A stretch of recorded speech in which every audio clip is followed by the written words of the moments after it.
Assalamualaikum warahmatullahi wabarakatuh. Berjumpa lagi dengan Bu Nurul, teman-teman. Alhamdulillah, tidak terasa kita sudah berada di pertengahan bulan Ramadan. Sebentar lagi kita akan memperingati malam Nuzulul Quran, malam turunnya Al-Quran. Siapakah Tuhanmu? Apa agamamu? Siapakah nabimu? Apa kitabmu?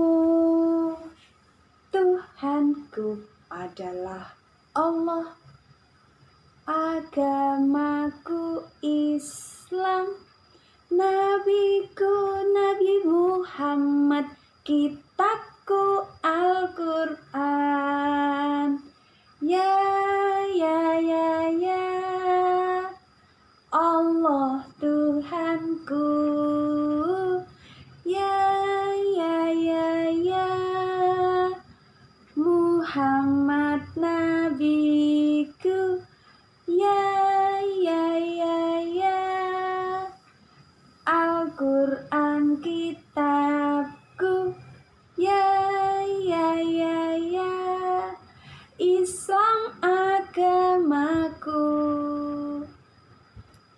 Ya, siapa yang tahu Nabi kita namanya siapa? Muhammad. Betul. Hari ini Bu Nurul akan bercerita tentang Nabi Muhammad dan Nuzulul Quran. Muhammad adalah seorang anak laki-laki. Ibunya bernama Siti Aminah dan ayahnya Abdullah. Ketika masih di dalam perut ibunya,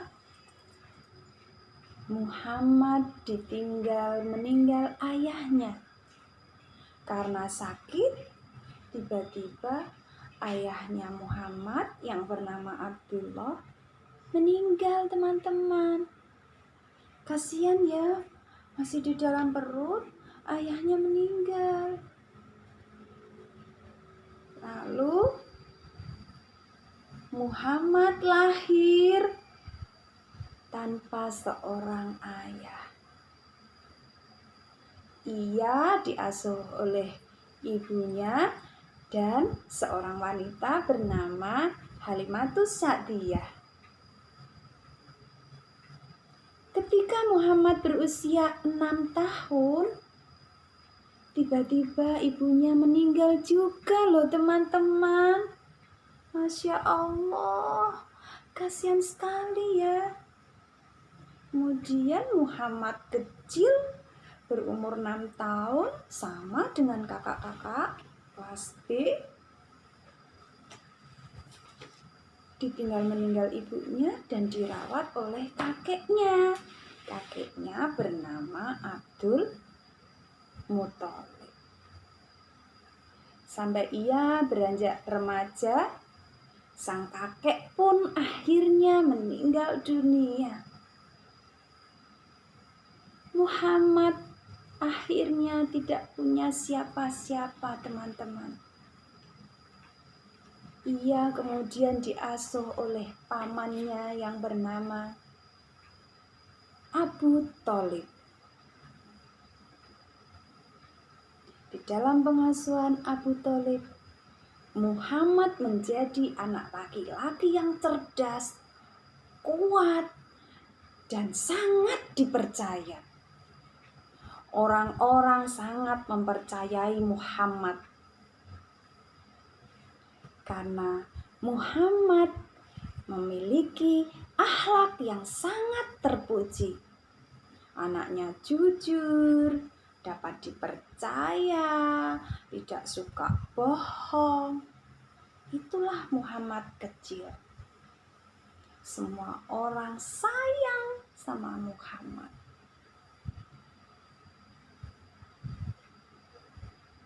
Pada waktu Muhammad berada dalam pengasuhan, Abu Thalib. Ia melihat masyarakat yang mempunyai perilaku tidak baik. Hatinya sedih, teman-teman. Ia melihat orang-orang tidak menyembah Allah, tapi orang-orang menyembah berhala. Berhala-berhala yang disembah orang-orang pada zaman itu terbuat dari kayu, terbuat dari batu, dan itu mereka sebut sebagai Tuhan. Padahal batu, kayu tidak bisa berbuat apa-apa untuk menolong manusia. Hati Muhammad sedih. Lagi, pada zaman itu orang-orang malu kalau punya anak perempuan. Kalau ada seorang ibu hamil, anaknya lahir, dan yang lahir adalah seorang anak perempuan, maka anak bayi yang baru lahir seorang perempuan itu langsung dibunuh, dikubur hidup-hidup. Na'udzubillahi min dzalik. Ngeri ya teman-teman ya. Hati Muhammad yang bersih merasa tidak rela. Muhammad yang sangat cerdas berpikir, ini pasti tidak benar. Orang pada zaman dahulu itu suka sekali minum minuman keras, bermabuk-mabukan. Minum khamr menjadi kebiasaan. Mereka menjadi seperti orang gila kalau sudah minum khamr, teman-teman. Lalu mereka berbuat sesuka hatinya. Hal itu juga membuat Muhammad resah. Apa yang harus aku lakukan? Begitu terus hatinya. Melihat keadaan masyarakat yang tidak baik itu, kemudian Muhammad sering pergi, menyepi, menyendiri, dan bertahanus jauh dari keramaian kota karena dia nggak suka. Apa itu? Hati saya nggak suka. Maka kemudian Muhammad sering bertahanus. Ia menyepi di Gua Hira, gua di atas bukit di dekat rumahnya, tanpa ditemani siapa-siapa. Ia terus memohon petunjuk. Apa yang harus aku lakukan melihat orang-orang berbuat tidak baik seperti itu? Pagi harinya dia pulang, kemudian bekerja. Muhammad bekerja sebagai seorang pedagang. Tetapi malam harinya dia kembali pergi bertahanus ke dalam gua. Ia menyendiri.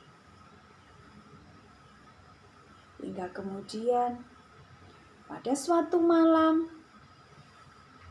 ia didatangi sesosok makhluk berbadan besar, berpakaian serba putih. Lalu sosok berpakaian putih itu berkata, "Iqra ya Muhammad." Nabi Muhammad bingung, teman-teman. Apa ini maksudnya? Dia nggak ngerti maksud orang ini. Dia menjawab, "Aku tidak tahu. Aku tidak tahu." Muhammad sambil ketakutan, teman-teman.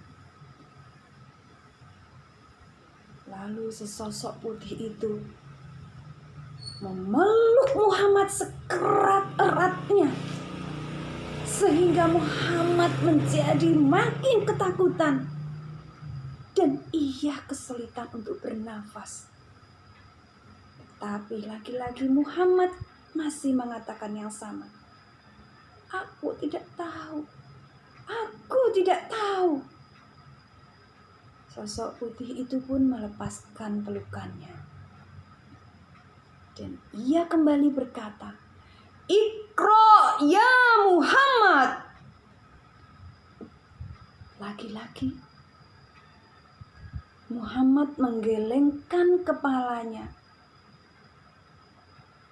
Tidak tahu. Aku tidak tahu. Aku benar-benar tidak tahu. Kemudian sesosok putih itu kemudian memeluk Muhammad erat-erat. Dan Muhammad pun makin menggigil ketakutan. Sambil ia terus mengatakan, "Aku tidak bisa. Aku tidak bisa." Pelukan yang sangat erat itu membuat Muhammad sangat kesulitan untuk bernafas.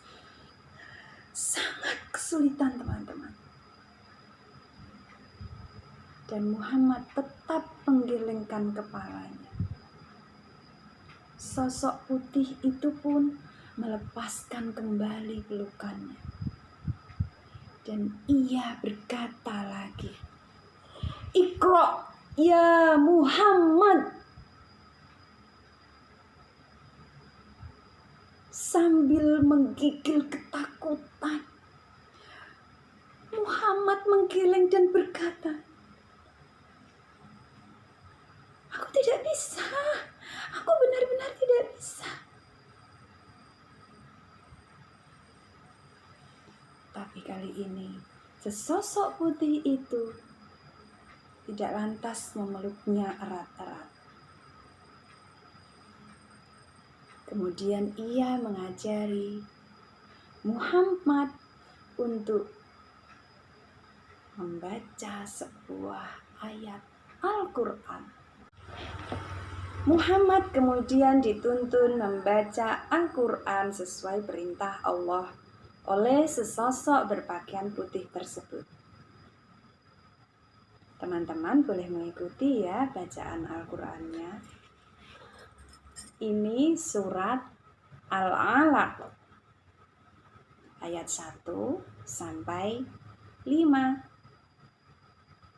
A'udzu billahi minasy syaithanir rajim. Bismillahirrahmanirrahim.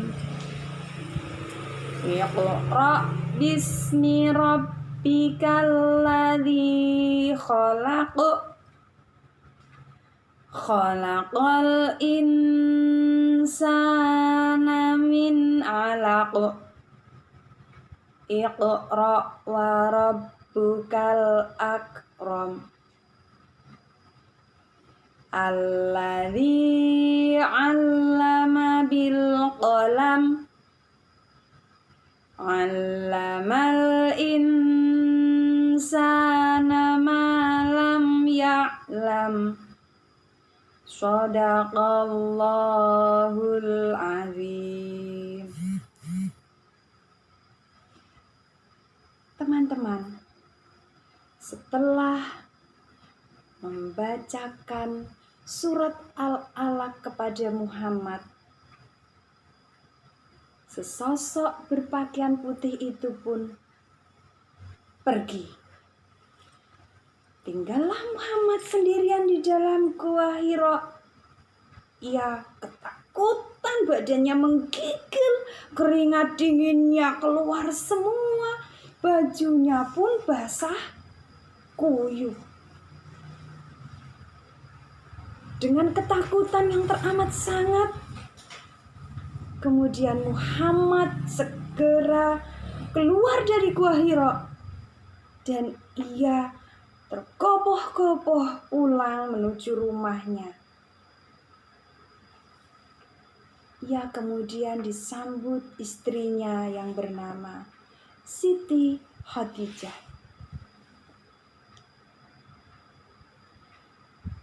Dengan kondisi baju yang basah kuyup dan sangat ketakutan, Kemudian Siti Khadijah membantu Muhammad berganti pakaian dan menutup tubuhnya dengan selimut. Sambil ketakutan, Muhammad bercerita kepada Siti Khadijah tentang apa yang telah dialaminya. Nah, teman-teman, itulah kisah turunnya Al-Quran surat yang pertama, yaitu surat Al-Alaq ayat 1 sampai 5. Al-Quran surat Al-Alaq ayat 1 sampai 5 turun di bulan Ramadan, malam ke-17 Ramadan. Maka kemudian sampai hari ini, malam itu kita selalu peringati sebagai malam nuzulul Quran. Orang-orang Islam kemudian melaksanakan khatmil Quran dan berdoa kepada Allah agar diberikan keselamatan dan dimampukan untuk terus membaca Al-Quran sebagai wahyu yang diberikan kepada Nabi Muhammad Sallallahu Alaihi Wasallam. Siapa yang kepingin pandai membaca Al-Quran? Siapa yang kepingin mahir menghafal Al-Quran? Subhanallah, semoga cita-cita teman-teman dikabulkan Allah ya. Nah, kisah tentang Muhammad dan nuzulul Quran kali ini Bu Nurul cukupkan sampai di sini. Namun sebelum Bu Nurul mengucapkan salam, Bu Nurul kasih tahu ya, siapa sih yang berpakaian serba putih yang mendatangi Muhammad ke dalam Gua Hira? Ada yang tahu?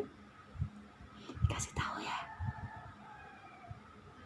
Dia malaikat Jibril, utusan Allah. Dia Ruhul Amin, teman-teman, pembawa wahyu. Rasulullah ternyata tidak didekati atau didatangi hantu, tetapi Rasulullah didatangi malaikat namanya Jibril yang bertugas menyampaikan wahyu. Ya, jadi setelah berikutnya Muhammad tidak pernah takut lagi ketemu dengan malaikat Jibril, karena setelah yang pertama itu malaikat Jibril sering mendatangi Nabi Muhammad untuk menyampaikan wahyu dari Allah kepada Nabi Muhammad. Dan wahyu-wahyu itu kemudian dibukukan yang sekarang kita bisa melihat Al-Quran itu dalam bentuk mushaf.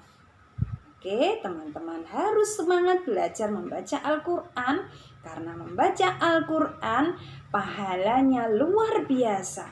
Bahkan orang yang membaca dan mendengarkannya akan sama-sama mendapatkan pahala. Sampai bertemu lagi dengan Bu Nurul di kisah-kisah selanjutnya. Assalamualaikum warahmatullahi wabarakatuh. Kita akan berjumpa kembali di channel Raudhatul Atfal Ben Pinter Kota Semarang dalam video pembelajaran selanjutnya.